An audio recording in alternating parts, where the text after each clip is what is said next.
তৃতীয় বিশ্বযুদ্ধ সম্পর্কে জানালেন ট্রাম্প। কম বেশি আমরা সবাই জানি প্রথম দ্বিতীয় অতিবাহিত হয়েছে, তৃতীয় যে বিশ্বযুদ্ধ হবে এই বিশ্বযুদ্ধ হবে পারমাণবিক বোমার শক্তি দিয়ে। আর সেই যুদ্ধে পারমাণবিক বোমা যখন নিক্ষেপ করা হবে, এক একটা পারমাণবিক বোমা, আগে তো যে দেশে গিয়ে বোমা মারতে হতো বা ফেলতে হতো ওই দেশের উপরে গিয়ে বোমা ফেলতে হতো, কিন্তু বর্তমান পারমাণবিক বোমার শক্তি এতটাই শক্তিশালী যে যার যার বাড়ি থেকে, যার যার দেশ থেকে নির্দিষ্ট স্থানে এই বোমা নিক্ষেপ করা যায়। জাপানের যেমন হিরোশিমায় পারমাণবিক বোমা নিক্ষেপের কারণে আজও সেখানে সন্তান বিকলাঙ্গ হয়, ফসলাদি হয় না, জমির মাটি পুড়ে আছে, পোড়া মাটির মতো বা কালো। তো তখন দ্বিতীয় বিশ্বযুদ্ধের সময় যে বোমা কতটা শক্তিশালী ছিল তাতেই এখন পর্যন্ত তার আঘাত বা ঘা রয়ে গেছে। তো তৃতীয় বিশ্বযুদ্ধ হলে কি হতে পারে সেটা আমরা কম বেশি সবাই জানি, কোরআনে, ইসলামে বিভিন্ন জায়গায় এর বর্ণিত আছে। এবার ট্রাম্প কি জানালেন সেই বিষয়টা নিয়ে পড়ব। দেশ রূপান্তরের খবর। তৃতীয় বিশ্বযুদ্ধ খুব বেশি দূরে নয় বলে মন্তব্য করেছেন যুক্তরাষ্ট্রের প্রেসিডেন্ট ডোনাল্ড ট্রাম্প।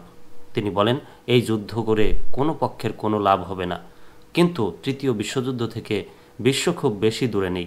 শুক্রবার 21 ফেব্রুয়ারি তৃতীয় ভারতীয় সংবাদ মাধ্যম এনডিটিভি এক প্রতিবেদনে তথ্য জানানো হয়েছে। এমনিতেই সব জায়গায় কলিযুগ বলে আলোচনা করা হয়। বিভিন্ন ইসলামী বক্তারা, তারপর সুশীল সমাজ, জ্ঞানীগুণীরা এমনিতেই বলছেন যে কলিযুগ চলছে, তবে পৃথিবী বা কিয়ামত কবে হবে তার কোনো নির্দিষ্ট সময়সীমা নাই। এখনও কত হাজার হাজার কোটি কোটি বা মিলিয়ন বিলিয়ন ট্রিলিয়ন বছরও পৃথিবীর বয়স হতে পারে।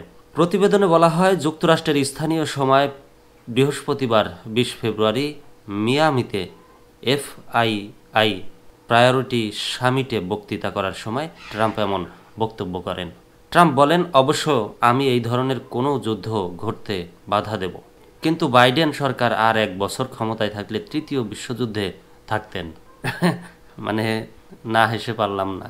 তিনি তার প্রতিপক্ষকে আক্রমণাত্মকের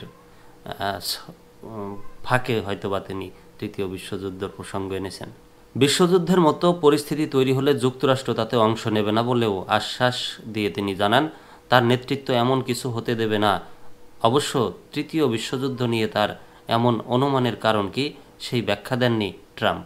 বর্তমানে বিশ্বের বিভিন্ন অংশে চলমান যুদ্ধ বন্ধ করার আশ্বাস দিয়ে তিনি বলেন, অর্থহীন চলমান যুদ্ধগুলোকে আমরা থামাতে চলেছি। আগামী দিনে অন্য যে কারো চেয়ে আমরা আরও শক্তিশালী হয়ে উঠব। যদি যুদ্ধ হয় তবে কেউ আমাদের কাছে ঘেঁষতে পারবে না, যদিও আমি মনে করি তেমন কিছু হবেই না। এ সময় নিজের দূরদৃষ্টির প্রশংসা করেন ট্রাম্প। উদাহরণ হিসেবে তিনি তার ঘনিষ্ঠ বিশ্বের ধনকুবের ইলন মাস্কের মন্তব্যকে উদ্ধৃত করেন। তিনি বলেন, ইলন বলেছেন, ইউক্রেন নিয়ে প্রেসিডেন্টের যে ধারণা তা একদম ঠিক। এটা দুঃখের যে বহু বাবা মা তাদের সন্তানদের হারালেন আর বহু সন্তান তাদের বাবা মাকে হারালেন। প্রসঙ্গত, গত বুধবার ইউক্রেনের প্রেসিডেন্ট ভলোদিমির জেলেনস্কিকে স্বৈরশাসক বলে আখ্যায়িত করেছিলেন ট্রাম্প। হুঁশিয়ারির সুরে সেদিন মার্কিন রিপাবলিকান এই প্রেসিডেন্ট বলেন, জেলেনস্কি সরে না দাঁড়ালে তার কোনো দেশে ঠাঁই হবে না।